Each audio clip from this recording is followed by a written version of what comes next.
animals and plants living then. And then the other mechanism, which is sort of the most gruesome of the lot, was suggested by a group of chemists at MIT. They were able to show that after a gigantic impact, as a result of nitrogen and oxygen combining, you could end up with nitric acid raining out of the sky all over the world.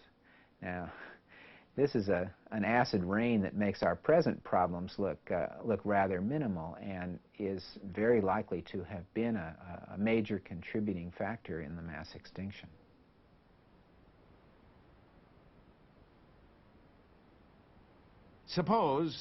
Just suppose that the dinosaurs hadn't died out 65 million years ago. What might have become of them? Dale Russell asked himself the same question and came up with an answer. The Dinosauroid is an interesting thought experiment that we, a sculptor, Ron Sagan and I, tried to do. We imagined that if the planetesimal that struck the Earth had not struck the Earth at the end of the Age of Reptiles, then the Age of Reptiles would not have come to an end. Now, they would have kept on evolving. I submit that perhaps, since we are so successful, and since there is a trend on towards higher brain-body proportions through geologic time, that we are a reasonable solution to a biophysical problem. But you can't do it exactly with a dinosaur, because a dinosaur shows the effects of his genetic background. He's not the same. Our ancestors were never the same as his, so that the dinosaur's biophysical solution may not exactly duplicate ours, but it may resemble ours at least as much as a bird does a bat.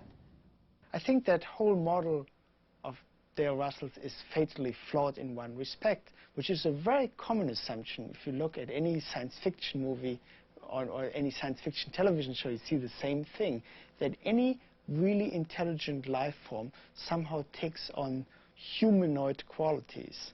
So what he essentially did, from his knowledge of small carnivorous dinosaurs, he had one of these creatures evolve, first of all, away from carnivory towards an obviously more herbivorous diet, increase its brain size, which is no problem, but then in terms of posture and gait, he made it a bipedal, upright being. If they did survive long enough to become intelligent, they wouldn't look like this monstrosity. They would just look as they'd always looked. They'd been rather small for a dinosaur, I suppose, maybe about the size of Coelophysis, which is something on the order of 6 feet from snout to tail.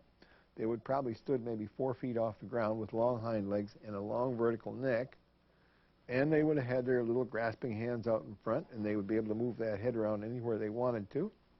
And they looked like, and they'd had a long tail to counterbalance the rest of this contraption, just as all dinosaurs do. The Dinosauroid may owe as much to art and imagination as it does to science, but what else do we have? The last dinosaurs died 65 million years ago and left no survivors. Or did they? The pterodactyl has a familiar look. Close, as Nick Houghton would say, but no cigar. The pterodactyls were lizards, not birds. They died when the dinosaurs died, 65 million years ago. But look again.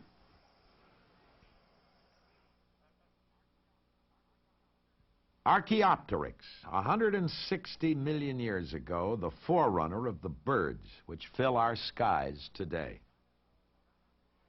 A dinosaur no bigger than a crow.